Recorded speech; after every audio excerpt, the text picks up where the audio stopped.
அவங்க என்ன நினைக்கிறாங்கன்னா, எலக்ஷன் கமிஷன்ங்கிற அத்தாரிட்டிய வந்து பிஜேபி கண்ட்ரோல் பண்றாங்க.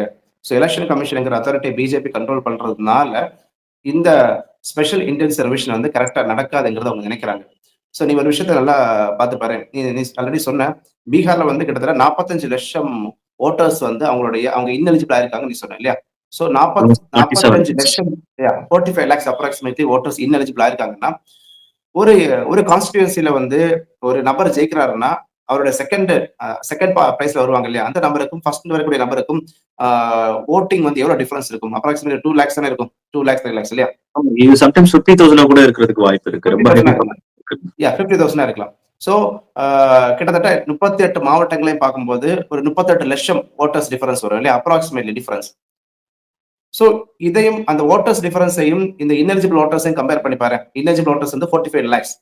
அவங்க என்ன பயப்படுறாங்கன்னா, இந்த எல்லாமே வந்து பொலிட்டிக்கல் பார்ட்டி பேசிஸ்ல பொலிட்டிக்கல் பார்ட்டியோடைய சில வோட்டர்ஸை வந்து இன்எலிஜிபிள் ஆக்கிடுவாங்களோ என்கிற ஒரு பயம் வந்து ஆப்போசிஷன் பார்ட்டிக்கு வருது.